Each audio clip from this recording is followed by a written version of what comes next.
Hey, I'm Doug Fluckiger. It's a Swiss name. So being Swiss, I like chocolate, cheese, and punctuality. We'll talk about that a little bit. I want to thank you for signing up for this class. This is one of the slower ones to fill up. And actually, we have some defective people who are not in here. But I appreciate this. Now, as I was preparing this, I mentioned to some of you that I already had a PowerPoint presentation done. And it just didn't jive. So we are going to have, come on in. We are going to have a discussion about this topic, and I want to let you know that even though I've been in a lot of meetings, I am not rule authority on meetings. And that is one of my points, because we're all going to learn from each other.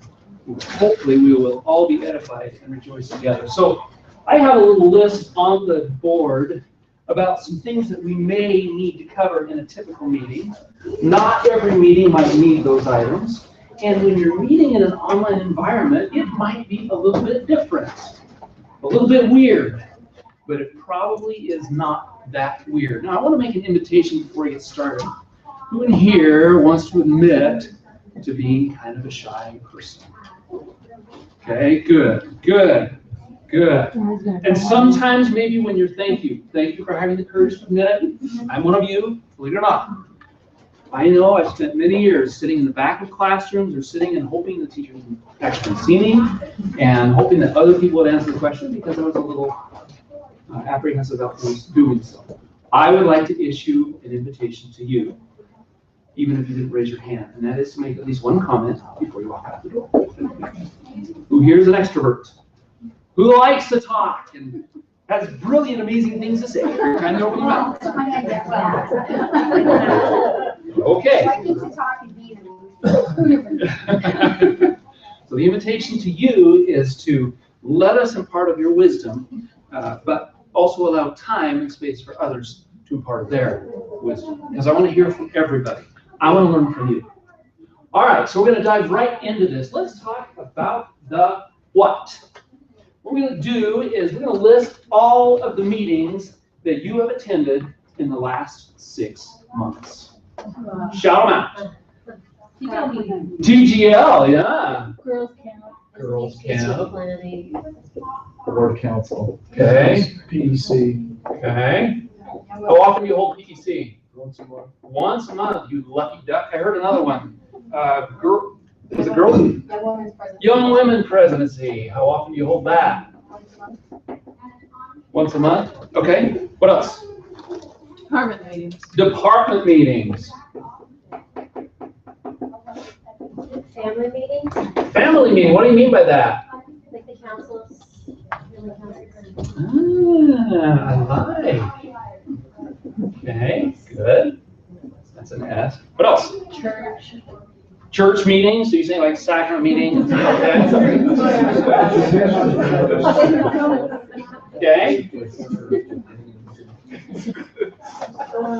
What do you mean social media? What's that? Book club. Oh, okay. Yeah. Let's say book club. And the like. That can't be it. Course development. Course development. PTA. What is it? PTA or PTC. Oh, okay. Okay. PTA. Okay. Instructor evaluation. Instructor evaluation. Can you give us a little color on that? What might that be? Mostly phone calls. Talking about the instructors' progress. Do you do that when the instructors are doing well? You just for all, or is it maybe for those that might need a little help? We're everybody. You do it for everybody. You mentioned performance discussion. Performance. Oh, those are pleasant. All right. Performance. Okay. Anything else? That's it. Okay. Yes, ma'am. A lot of training meetings, but Training. kind of different category. I don't know. Training. Student meetings. So, okay. They show up. Okay, so walk us out. What'd you say? I did reach out. Okay. Okay. That's it. Okay. Thank you. Next question. how many of these meetings are non-essential? Oh, all of them.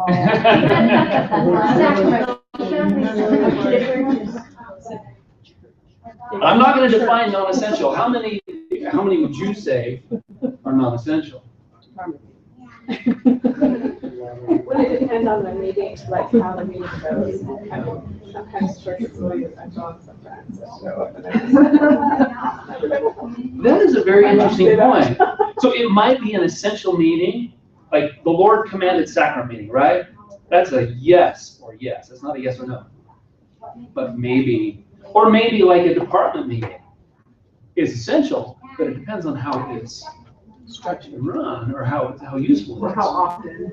Or how often? What do you mean by that? Well, you might not need it every week, but it might be essential to have it every month. Okay, so what if it's essential to have it once a month and you have it every week? Where we're doing it, not essential anymore. Not effective, not essential. I'm sorry, I didn't hear. Same thing. Yeah, okay, We don't have time to enact whatever we said about. okay, yes, ma'am. Okay, what about social book club? For some person, that might not be an essential meeting. Okay. But for a wife of a medical student who only gets out once a month, that might be an essential meeting. Yeah. Okay, so when I did this, and I've rehearsed it several times, I thought there would be some meetings you would cross off, and there are none. You're saying under some circumstances, certain circumstances, every meeting we attend is essential. But maybe the difference between essential and how the meeting is run. Okay, good. That's the what. Now let's talk about the how. No, let's talk about the why. Why do we hold? What for? Hey, take care of business. What do you mean, no? PEC, you have to go over some specifics regarding whether it's water stake. If, business of the stake has to take place, and business of the wood has to take place. Okay. Okay. And training, we do training in those meetings. Okay, so training. Make assignments, follow up and give reports on assignments. Let me ask you, how effective is the training in your PEC meetings? Sometimes it's okay, Sometimes it's okay. When it's not okay, what is it? a snooze fest. It's a snooze fest. Okay. Anybody ever been in a meeting that's a snooze fest? Okay. Why else do we do meetings? What other thoughts do you have? Yes, ma'am. Build relationships. What do you mean by that? It's an opportunity where people get together and they get to know each other and understand how to work together better. Why is that important? So we can accomplish our work. You mean we'll get better work done if we get along? We understand each other? Okay, good. I saw another hand over here. Yeah. To identify any problems and look for solutions. So identify problems, ID. You ever notice this stuff doesn't dry very well or erase very well when it's wet? ID problems and solutions. Who here knows everything? I don't. But there's probably somebody in this room who has, everybody in this room has different experience than anybody else. We all bring a wealth of experience into our meetings. Have you ever been in a meeting where, okay, you go into it and the leader says, here's the problem, or somebody raises the problem, and they say, okay, here's what we're going to do. Bill, I need you to fix that. Susie, I need you to fix that. Joe, you can fix that and report back next week. Have you been in a meeting like that? Sometimes I'm that way with my kids. Okay. Okay. Okay. Yeah, but sometimes that's good. I mean, sometimes efficiency is the best answer. So Not in all cases, but in some cases, it's like sometimes we forgot about forever. What are we going to, just someone tell me what to do and I'll do it. okay. Even better, how about a memo that just tells you? Here's what you need to do. Don't even need to meet. So you're saying there might be occasions in which meetings might be non-essential, when an email would do just as well. Now, is everybody in this room meetings? Is there anybody in this room who is not in charge of certain meetings? Okay, so a little bit later, we're going to talk about meetings in which you are the participant, not the facilitator, not the presenter, not the leader. Because when you are a participant, there are some things you can do, but you're the leader, you're the one who can make changes. And the challenge for you is to never hold another board meeting, ever. Think about this. Does God hold meetings? Some blank stares, some uncertain nods. Does God hold meetings? There was a council. Well, yeah, so who's been to the temple, okay? Meeting, right? Do you think Jesus held meetings when he was on the earth? Yes. All the time. Yes. How do you think their meetings are? Jesus says, I do nothing, the Son doeth nothing but what he seeth the Father do. So he learned how to do meetings and everything else from his Father. What do you think his meetings were like? What do you think Jesus' meetings were like? Were they boring? Yes, ma'am. I think he's efficient and respectful of time. Okay, so efficient and respectful of time. I like. Okay, efficiency is often the answer to problems. Not always, but usually it is. And he was respectful of time, that you said? I think he's just kind of courteous and would always be grateful for everybody being there and Okay. keeping that in mind. Everyone's valued. Okay, everyone's There's a valued. reason for everything and it's strategic. Okay. We said it was not this. Right? If you and I are to be like Jesus Christ in all things, not just faith, hope, charity, and Relief Society meeting, but in everything that we do, should we not emulate the way Jesus does things? Should we not emulate the way he speaks, the way he feels about people, what he loves, how he spends his time, even how he runs a meeting? Well, yeah. Because otherwise, what good is our religion? It's only for certain occasions. Okay, and it can affect how we do. Okay, so I love what we came up with here. Identify problems and solutions. We said that nobody here knows everything.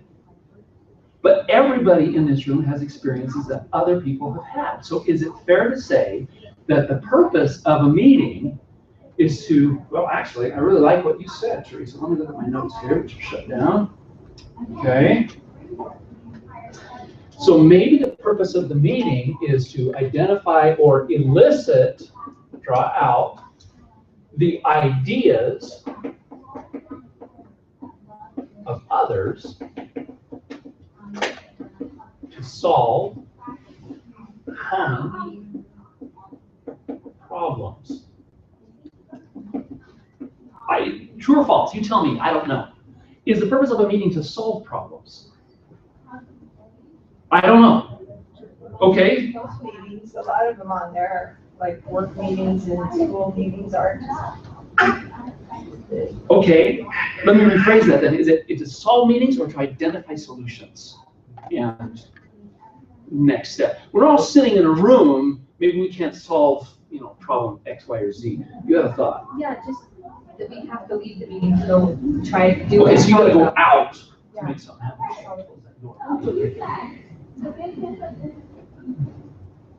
I wonder if I'm as loud to her as she used to be. Okay, so maybe the purpose of the meeting is, and I'm proposing this. I'm not saying this should be etched in stone and brought down from Sinai. I don't know. But this is one thought that I had. Maybe the purpose of the meeting is to elicit the ideas of others to solve common problems. If we sit in a meeting and one person dictates what everybody's going to do, that's not using the brain power of everybody in the room. Okay. All right. We started talking about the how. All right. So as you as meeting presenters, what would you say are effective things that we could do to help a meeting be useful? Now put yourself in the role of somebody who's running a meeting. What do you do to make the meeting be useful? Yes, ma'am. I was just thinking, help everyone contribute in some way. I like that. I like it so much, I'll put it in. Help everyone. What did you say? Contribute. I came in here yesterday just to check out this room, and I thought, man, that chalkboard is not very big enough. But at least I got this much. In seminary, I had a 4x4 board. Yes. Defining whether or not a meeting is useful depends on the why. If the purpose of our meeting is primarily training, we spend the whole meeting building relationships, that's not useful. Or if the purpose of the meeting is to take care of business and we spend the whole meeting on the training portion, that's not useful. So I think we have to look at the why. We can't isolate just the. I like what you're saying. You're saying spending the whole time doing X when we need to spend part of the time doing X, and part of it doing Y, and part of it doing Z. Okay? Okay, very good, thank you. Other thoughts? What tips would you give me, a newborn baby? Let's pretend there's a newborn baby in the world of running meetings. How do you run an effective meeting? Yes, ma'am. I think super important to show respect for the people who come, start on time and finish on time. No Ah! matter what. Why? Because they have etched out that hour or hour and a half or 2 hour, whatever, and their time is very important. And if you keep on going and going and going, then you're just telling them, I don't respect you, I don't respect your time, I don't care what you have, I'm important in this meeting. Okay. And that's not what you want to convey. I am valiantly resisting the impulse to step up on my soapbox and rail about wasted time in meetings. Okay, but all I'm going to say, I'll say two things. Time is the only form of wealth distributed with absolute equity. And to waste it, not only is discourteous, but it is disrespectful. You start your meetings on time and end them early if you can. Okay? Tell me about Mormon Standard Time. Anybody know Mormon Standard Time? Do you think the Lord operates on Mormon Standard Time? Do you know what Mormon Standard Time is? 10 minutes late for everything? Okay. Our family happens to live an hour away from the stake center. When we have stake conference, we have a ward in our stake that is 2.5 or 3 hours away. Plus, they're over the time zone. They're in mountain time, and we live in the Pacific. Who do you think are the first ones to get to the stake center? Yeah, the guys who had to sacrifice. Okay. And the ones who are always traveling in late? Okay. I'm not going to say any more about that, but you remember the story when the Lord came walking across the water to Peter, or to the boat, and they were all, they're terrified and frightened. They see it's a spirit. Now, I'd be scared too, right? Middle of the night, and it's stormy and whatever, and here's this dude walking toward me. Jesus says what he said. You remember? Be not afraid, is it I? Be not afraid, it is I. And Peter, impetuous Peter, what does he say? Lord, if it be thou, bid me come unto thee over the water. And Jesus says one word, come. I love to think of Peter picking up his foot over that dripping nettle and stepping on the water, which is solid as a floor, because of his faith. Walks toward the Lord. Starts to lose his, whoa, I'm walking on the water. I got 800 feet of water under me. It's stormy. This is not a peaceful pond. Starts to sink. Cries out, what? Lord, save me. What did Jesus say? Oh, give me 10 minutes. I got to put something in the oven. Or I'll make one more phone call and then we'll leave. No, it says immediately he put forth his hand and rescued Peter. I love that. Lord, save me. Gotcha. Okay. Let us be respectful of other people's time. There's enough out there to waste time on, right? Hello, iPhone? And iPhone's my business. I do that for a business, so I know. Okay. We starting in on time. What other tips do you have? What's under the how? What other tips do you have? Yes. Okay, this kind of relates to helping everyone contribute, but allow them to prepare. If they want to talk about something, give it to them ahead of time so that they're ready to share ideas rather than a bunch of silence while you're waiting for people to think of stuff. I heard the magic word. Okay, allow attendee, that's an N, to prepare rather than throwing stuff at them just without them knowing. Willy-nilly. Yeah, just be like, okay, share this, and if they know, then they'll be prepared with thoughts. Yeah, so Les, please present your report on the Weimar Republic. Right, exactly. And Wow. Give me a little. Okay, so we give them time to prepare. Good. Okay. Hang on, I gotta write the glowing magical term that somebody wrote. Okay, we'll come back to English. Scriptures say we'll speak a perfect language in the next world. That language, you guys, is not English. Okay, somebody else had a thought. Yes. In addition to allow attendees to prepare, I think assign them, expect them Oh. to. So not just, I'm in charge of the meeting, so I'm going to have all this wisdom to impart. Yeah. Everyone who comes should have a reason for coming. Give them an assignment in advance so they have a reason to come. So everybody that comes to the meeting needs to have a reason. They need to have a job. Yeah. So when they come, they're not all prepared to give their report on the Weimar Republic, and then we never get to that. Okay, I like that. Good. What else? What else would you say on the how? That it? Yes, ma'am. I think pacing is important. Like, I like to know the person in charge of a meeting can respectfully cut a discussion off and move forward. That is tricky to do, isn't it? Anybody ever been in a meeting of babble, babble, babble, babble, babble, babble, babble, babble, babble, babble, babble, babble, babble, babble, babble? What do you do? How do you handle that? If you had the agenda listing times on it, then that would be an easy way to. Okay, so maybe you put time on your agenda, okay? That's where the human skills come in, yes. We'll continue that, let's continue that in our group space. Ah, so maybe, you know what, this is a fascinating topic. I would love to learn more about nuclear fission, but can we take this after the meeting? Can we talk about that?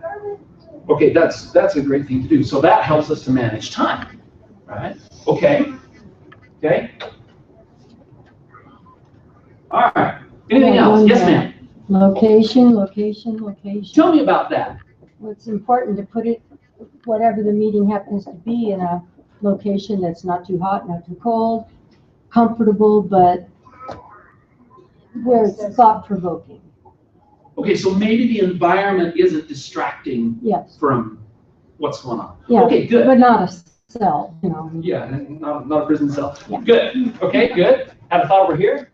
Yeah, I think it's also a time to be accountable for what happened at the last meeting. Okay. So returning and reporting and then moving forward. Thank you for bringing that up. We hear that. Have you guys ever noticed anything the Lord repeats, our antenna should go up. If he repeats it more than once, our antenna should go up. If he repeats this 57 times, you ever go to the temple, what do you think we ought to do? Return and report. So what we're talking about here is follow up, right? Okay, so following up with assignments that have been made. Anything else? Yes. I think prior to the follow-up is actually, where possible, at the end of the meeting, reviewing the assignments that have been made, so that everybody's on the same page about the assignments that have been made from that meeting. So we're talking about something and talking, and then I make an assignment. And what's your name? Jared. Jared. Ooh, Jared. I'm honored. Maybe my class. So Jared, we talked about you preparing, doing X. So we'll just do a review of assignments before we go. Yeah, and it so rarely occurs, but I think it can be so powerful to take the last 5 minutes and say, okay, let's review these assignments. And it creates at least a small sense of accountability there, that we're all on the same page about who's going to be doing what. That is so good. So it's not just a gap fest. We actually made assignments. And I'm reminding you guys, you got to do this and this and that and whatever. Yes. I think assignments and also challenges, issuing a challenge. Okay. I always did that in every seminary class. As they were walking out, I would issue a challenge that had to do with that lesson. And I think with meetings, it can be the same thing. Okay. So if you're teaching gospel doctrine, it's not just necessarily, now we're going to talk today about the book of Acts. It's what's the takeaway? What am I going to change as a result of this? Okay, that's another hand. Yes, ma'am. Along with that, take minutes so that you Tell me about minutes. What are minutes? Is it like this? I just got an email recently from a meeting that we had last week, and 2 of us came out not just with slightly different interpretations, but exactly opposite. Like the whole purpose of the meeting was to make a decision about X. And one of us came out and thought we decided this, and the other one thought we decided this. So because there was nothing and if written. we had minutes. How do you handle minutes in an online meeting? Or how do you handle minutes in the meetings that you're holding? They may have anybody take minutes. Does that ever actually happen? Okay, you do. Tell me about how does that work? We make notes on the computer often, and just type them up. Well, So what do you mean? somebody's got a laptop there and they're saying, okay, the meeting of June 22nd, it was decided that Billy Bob was going to do this and Susie Q was going to do that. Okay, so it's not merely a conversation. We're actually making assignments and we're writing it down. Everybody else, yes. We sometimes just do a recap, a simple email to kind of recap the highlights and draw back to the recording. Okay, so there's a recap, there's a review. We can say recap here. And one more. strategies of what to do if someone starts taking over the discussion or leading it away from the agenda or the purpose. Okay, so how do we say that? Because I'm gonna put that on our, we'll talk. Anybody speak Spanish? Okay, the reason I put this in another language is that it's an obstacle to understand. Okay, I mean, Spanish is full of cognates, so yes, obstacle. So we're saying somebody, one of the obstacles to a successful meeting is, how do you phrase that? A distractor. Okay. Okay, so let's come back to that in a second. Okay, you'll notice that when I wrote this, when I put stuff on the board, lo and behold, I have a little agenda for our meeting. All agenda is, it's a blueprint. We've never built a building without a blueprint. And undertaking some kind of plan, I mean, once again, what does the Lord do? He plans first, then he makes. And the Lord said, there is nothing the Lord thy God had taken into his mind, but what he shall do it. I like that. So you and I have a plan, even a very simple one. How do you use an agenda in an online meeting? Or do you? Or do? I send mine out beforehand. Why? So that they can be prepared and so they know what to expect. Okay. Do you have the agenda showing during the meeting? Okay. Why? So you keep on track. Yeah, because otherwise it's all nebulous. You guys get agendas in your email, and then you got 5,600 other emails after that, and you're thinking about something else. Oh yeah, I'm in a meeting. You don't remember what that agenda is. Agenda. Okay, so there it is. So we've already talked about the what, the why, and the how, and these things under. Whoops. I forgot to finish my agenda. I got talking all that time, and I forgot to finish it. All right. Do you see these items in the list that we made? Mm-hmm. Timeliness, and I'm going to talk about timeliness a little bit more. Follow up, okay? Clarify problems, sort of. Okay. Find solutions and find solvers, okay? Recap and dismiss. And I wanted that in blue because, like I said at the beginning, okay, so I used to work in a cubicle farm, billion-dollar revenue company. I went into a meeting, I was invited, and I sat there the whole time. And here's all the bigwigs and about 3 other people that I have in a big discussion, and the rest of us were afraid to make a peep because what can we contribute? If you're not contributing, why are you invited to the meeting? And if you're inviting people to meetings, have them contribute because they have a perspective that you don't have. You guys know why we have 2 eyes? Anybody know why we have 2 eyes? Why? How does that work? The angle of the brain, yeah. Yeah. Your eyes see things from slightly different perspectives. So you can tell how close and how far something away is because of vision. Why do we have 2 ears? Yeah. So if I do this, you know exactly where the sound is coming from. You can see my hand. If you hear that, it's because the sound is reaching 2 ears at a slightly different time. That is why there's more than one person in the meeting. Everybody has a different perspective. Okay, so. All right. Well, you guys have covered really well what I wanted to talk about. Let's talk a little bit more about obstacles, problems. We said one problem is a distractor in a meeting. And I'm going to modify this, Neil, just to say gabbiness, meaning talking a lot to the detriment of the progress of the meeting. What other obstacles have you seen in meetings? What else gets in the way? Yes? People who have a private conversation. Okay, so the class is having a conversation and then you got something else going on. Now the teacher's trying to present something and there's this little buzz going on in the back. Especially if you're sitting in front of it and you really want to listen to what's going on. But you have people behind you. Okay, good. What else? Yes, ma'am. I think in these like Adobe Connect meetings, Yeah. chat section, once the meeting starts, Okay. maybe it's me and I can't hold my attention, but it's like, I feel like I need to split focus because jokes and things are happening in the chat section while this person is presenting pertinent information, and I feel frustrated. Okay, so maybe that's kind of this, isn't it? Yeah, and so it's kind of like we haven't gotten to manners because of technology and we're all trying to catch up. It's like, you know what's appropriate in a room of walls. Yeah. And now we're in this other situation and it's the same thing. Yeah.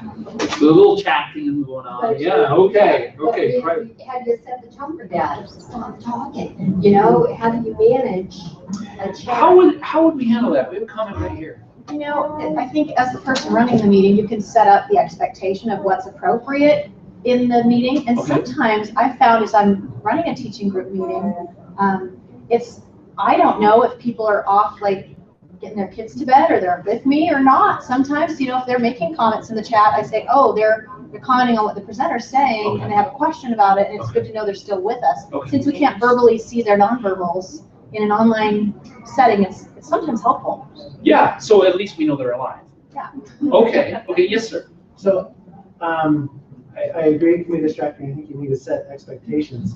What I found, and I had the luxury of, but I is often kind of having a wing person to monitor the chat, because frequently it's contributing, and it's It's related. Yeah. Okay. So, but I agree that I don't have the capability to watch that and kind of focus on what I'm trying to do. So you know, having that one person, whether you assign that, bring in the class, hey, can you do the chat longer and bring up questions that are coming up? Yep. You know, or try getting rid of the chat, only bring up the chat at certain times in your Adobe Connect room. And, you know, encouraging people that it's easy just not to turn on our mics, but to turn on the mic and contribute that way. Yeah. Sometimes you can't, sometimes you're putting something in, you can type, but you can't turn on the mic. One thing that I think is really good that you guys do in Central Command is you'll throw out a question and have everybody add a chat and say, what do you think? Again, there's not this ivory tower of brilliant minds. You don't have brilliant minds, but you're asking other people to contribute and use their perspectives to help advance the conversation. So that's good. By the way, I want to say about this. True or false? Does this exist? No. Can God do this? Yeah, He can do it. Can we do it? No. What we can do is switch so fast between conversations and things that we think we're multitasking. But this is not a thing. Do you think Jesus multitasks when He's listening to your prayers? Would you want Him to multitask? I'm listening. Text. No, go ahead. There are some experts in online collaboration who will say, if you have an online meeting, do not allow mics to be turned off. Because then people can be doing 10 other things. Yeah. Okay. So there's pros and cons, but it's worth considering if it's important that you really want people engaged. Yeah. Okay. So there's maybe not one size fits all for this thing, but thank goodness we all have a brain in our head. We all have to get to the Holy Ghost. All right. What are the distractions you see? What are obstacles to a successful meeting? How so? Okay, so we do have some of those things. So maybe that's tech. I'm thinking of a different kind of tech. I'm thinking of the ones that you hold in your hand. And you're just desperate to see if anybody texted you or whatever. Now, none of us has that problem, right? But we've all seen it. In meetings, how do you handle that? How do you handle where people are... Yes. If the meeting is good enough, they don't want to. Okay. So maybe it goes back to the person who's running the meeting. Yeah. Okay, yes. The other thing is, people looking at what I was doing might think that I was texting, but I was taking notes on the meeting. Okay. And in a church meeting, I'm reading my scriptures. Okay. I don't carry, it's all here. Yeah. So the problem is you can't text. You can't. Then it may go back to an issue of respect. I'm not paying attention to you. And yeah, maybe you're taking notes. And when I'm in meetings, if I get an assignment, I will put it on my brain right away because this brain is very small. It only holds 3 apples. If you put the 4th apple in, apple number 1 will fall out. So I have to write it down. I'll send my email. And I will tell them, I'm sorry, excuse me, just a second. I need to write this down so I don't forget it. And then send, done. I'm engaged. Most of the time. Okay. Anything else? Yes. Lack of participation or. Why? To contribute. Why? Why lack of participation? Why would people not participate in this brilliant, stimulating meeting? Yes. Because we're not creating the environment to allow participation.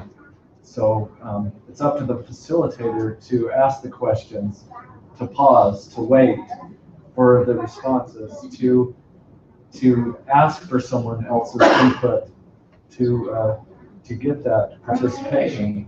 So you're saying, once again, it might come back on us who are running the meeting to make a meeting useful enough and engaging enough that people want to contribute and they feel like the contributions are valued. Right? Right. Okay, Neil, you had a thought. Thank you, that was good. Thank you. I was thinking one of our obstacles is that we sometimes have bashful leadership where I don't want to impose too much, and so I'm not going to really provide a lot of direction, and if they're texting and I know that they're texting and not paying attention, I'm not really going to say anything because I don't know, I feel worried about I think we need more bold leadership. Hey, before we start anything, I've been in a million of these meetings. I know that you're going to be prone to text for 30 minutes. We go to airplane mode right now. Would you just do that? And then after you've done that as a bold leader, if they choose not to, that's totally different. But if you start out as a bashful leader, I think it causes some problems. Okay. Provide direction, tell them where we're going. Maybe what the expectations are. Yeah, we've got to lay that out and not be, like you said, can't be nervous about saying, hey, we're just going to pause for a second. Hey, some of these comments in the chat are not keeping us on focus. Will you get back with me? And then get back. I mean, that's okay. I think all of us need that. Good. I like that. And that's something we may run into in the church with lay leadership, right? It's not like we go to divinity school for 4 years to learn how to be a Relief Society president. They pull us straight out of the primary, plug us in. Why do I do this? Yes. I don't know.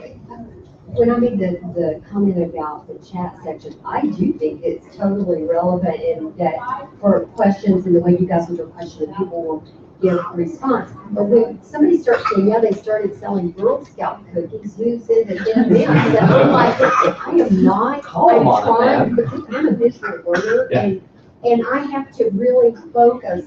And then I'm trying to keep up in case there is a good comment that's in the comment. Or in case there's a good deal on the cookies. And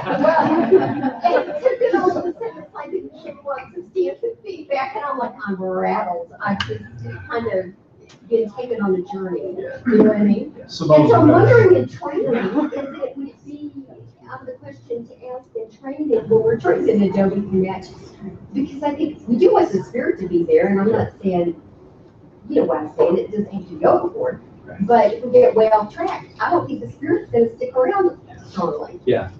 Yeah. So sometimes, and I want to address this just briefly, but yeah, I got these new glasses. I'm completely helpless. Is it Dan? You got a comment? Yeah. What's up? Did you have a comment? No, I just said Samoas are better than thin. Oh, okay. All right. I'm that Gabby distractor at the top. Trying to keep my mouth shut. Okay. So what I'm hearing you guys say is that a lot of the problems, once you and I become more skillful leaders, and maybe once, or as we begin to abandon fear, we can learn how to run a more effective meeting and help it to be useful for everybody in there. But everybody's busy. I am 100% convinced that our forebears had hand cards and we got mortgages. We have different problems, but it doesn't mean that they are superior to us. We have different problems that we're meant to solve. And the Lord doesn't put us in any situations that we cannot handle with His help. It's just like the climbing, the ropes thing, right? Anybody go up on that and think, I don't even know how I can get. I'm 30 feet in the air and I'm scared to death. Anybody do the ropes course? Yeah, I just did. Okay. All right. I want to cover one more thing and then we'll conclude. You as a participant, how do you, so someone not running a meeting, but someone who's sitting in a meeting, if the meeting is not useful to you, what do you do? I'm ashamed to admit it, but sometimes when it's getting boring, I'm like, I'm gonna get some grading done. I have something else to do. My time is valuable. That's a If it's bad clock. enough, you walk out. What's that? If it's bad enough, you might walk out. Okay. Okay. But everyone is a child of God, right? We don't want to hurt people. Yes. I think about President Irene when he was talking about the meeting with his father, that story. No. Where he said it was a very boring meeting. But his father seemed like he was very, very And as they were walking home, he hesitantly asked his dad, how did you enjoy that meeting? Why were you enjoying that meeting? He said, well, if I'm in a boring meeting, I think about the subject that they're talking about. And then I try to remember everything I know about that subject when I go through my mind. He says, and I never sat through a boring meeting. Okay, good. Good. I like that. To paraphrase it, I can't remember. I remember the story now. Thank you. Okay. Is there anything else that we can do as participants? Checking out or what, whatever might not be the best thing. Think about something. Okay, here's a thought. I think you build confidence in your presenter, and that can help them to, I don't know, become a little more engaging. How do I help him or her build confidence in their abilities? Well, like you're doing right now by asking questions. Okay. You can pay attention. Okay. It might be that someone who's running a meeting knows that the meeting is amiss. And they're looking around desperate and everybody's, doodling or texting or sleeping and they feel a little, something's wrong, but I can't fix it. I don't know what to do. And maybe we're the only disciple of Jesus Christ in the room, but we can do what he would do and support that person to his confidence and maybe offer to help after that. I had some hands. Yes. When I'm in a meeting and I'm kind of bored, I actually go to the chat box and I try and answer people's questions.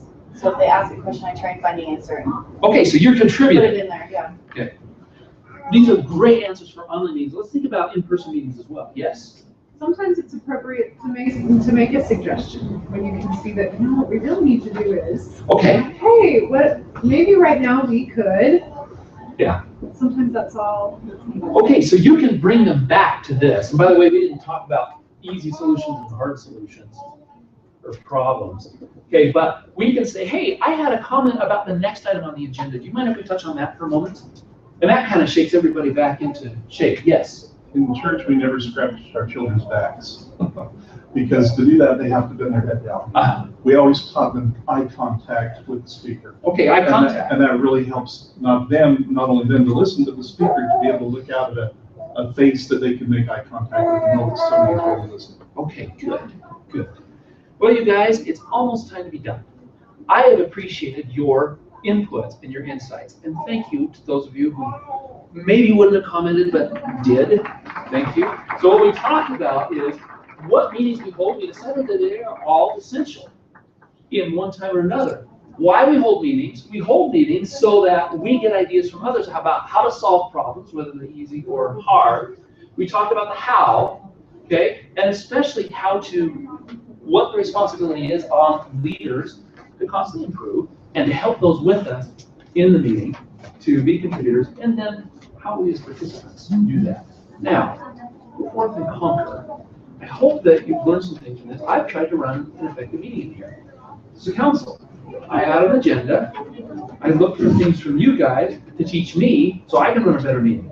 So Mel, next time you're in a meeting of mine and I don't do one of these things, you can beat me. All right. Any other comments? All right. Well, thank you for your input. I'll go for a great meeting.